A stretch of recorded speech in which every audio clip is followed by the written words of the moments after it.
कैसे हो बच्चों? उम्मीद है आप सब बहुत ही अच्छे होंगे। तो बच्चों, इस वीडियो क्लास में हम प्रश्नावली 5.2 का 19वां प्रश्न सॉल्व करेंगे। शुरू के सभी प्रश्न मैंने आपको समझा दिए हैं और इनके लिंक मैं आपको इस वीडियो के डिस्क्रिप्शन में दे दूंगा, ठीक है। तो बच्चों, प्रश्न नंबर 19 में हमसे बोला गया है कि एक व्यक्ति है और इस व्यक्ति का नाम है सुब्बा राव। इस व्यक्ति ने वर्ष 1995 में कोई काम करना शुरू किया, ठीक है। वर्ष 1995 में इसका मासिक वेतन यानी मंथली सैलरी 5,000 रुपये थी। फिर इसके बाद इसके मासिक वेतन में हर वर्ष 200 रुपये की वृद्धि होती गई, यानी इसका मासिक वेतन हर वर्ष 200 रुपये बढ़ता गया, ठीक है। और बढ़ते बढ़ते मासिक वेतन हो गया 7,000 रुपये। अब बच्चों, इस प्रश्न में हमें ये बताना है कि किस वर्ष में इसका मासिक वेतन 7,000 हो गया, ठीक है। तो देखो बच्चों, आसान सा प्रश्न है। हमसे बोला है कि वर्ष 1995 में सुब्बा राव का मासिक वेतन 5,000 रुपये था, ठीक है। और इस मासिक वेतन में हर वर्ष 200 रुपये की वृद्धि हो रही है। तो ये जो कंडीशन दे रखी है बच्चों, इस कंडीशन से हमें एक एपी मिल रही है। क्या मिल रही है? एपी। और बच्चों, इस एपी का पहला पद क्या होगा? तो देखो बच्चों, वर्ष 1995 में मासिक वेतन कितना था? 5,000 रुपये था। तो जो शुरुआती वेतन है यही हो जाएगा इस एपी का पहला पद, यानी इस एपी का पहला पद हो जाता है 5,000, ठीक है। फिर बच्चों, वर्ष 1996 में मासिक वेतन कितना हो जाएगा? भाई 200 रुपये बढ़ जाएगा, यानी मासिक वेतन 5,000 से हो जाएगा 5,200 यानी 5,200 रुपये, ठीक है।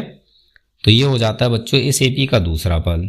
इसके बाद बच्चों, वर्ष 1997 में मासिक वेतन कितना हो जाएगा? ये भाई फिर से 200 रुपये बढ़ जाएगा, यानी मासिक वेतन 5,200 से हो जाएगा भाई 5,400, ठीक है। तो ये हो जाएगा इस एपी का तीसरा पद। और बच्चों, इसी प्रकार से ये मासिक वेतन हर वर्ष 200 रुपये बढ़ता जाएगा और बढ़ते बढ़ते ये हो गया भाई 7,000 रुपये, ठीक है। तो इस प्रकार से बच्चों हमें यहाँ पर ये एक एपी मिल गई, ठीक। अब बच्चों, इस एपी में हमें क्या निकालना है? हमें ये निकालना है कि ये जो 7,000 है ये इस एपी का कौन से नंबर का पद है। ये जिस भी नंबर का पद है उसी वर्ष में मासिक वेतन 7,000 हो गया है, ठीक है। तो चलिए निकालते हैं कि भाई 7,000 इस एपी का कौन से नंबर का पद है। तो देखो बच्चों, इस एपी का पहला पद यानी ये है 5,000, ठीक है। और इस एपी का सारवंतर यानी डी, ये कितना होगा? तो बच्चों ये होगा 200। क्यों? क्योंकि बच्चों इस एपी के हर एक पद में 200 का अंतर है, तो जो अंतर होता है यही होता है सारवंतर, ठीक है। तो इस एपी का सारवंतर हो जाता है 200।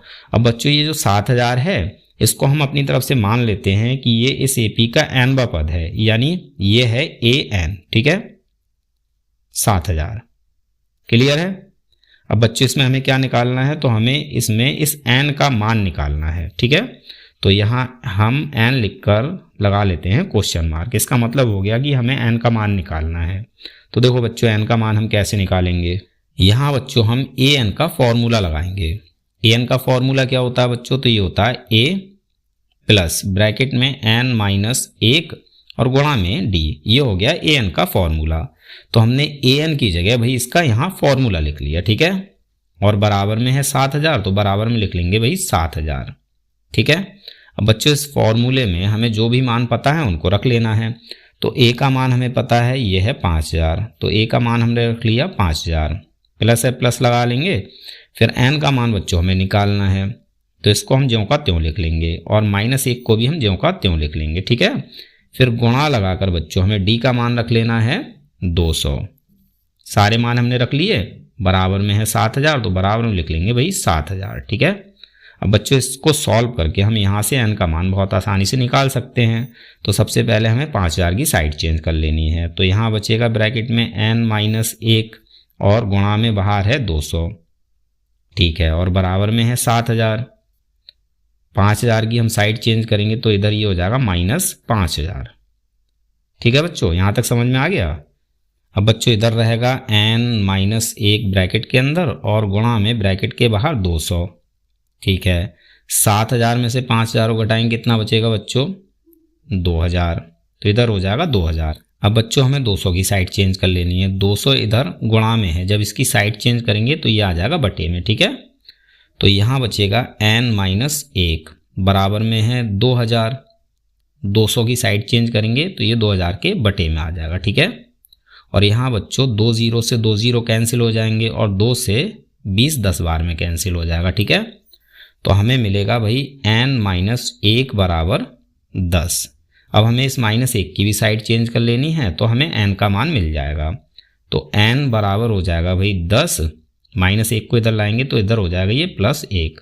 तो यहाँ से हमें n का मान मिल गया 11। यानी इस AP में 7000 11वें नंबर पर है।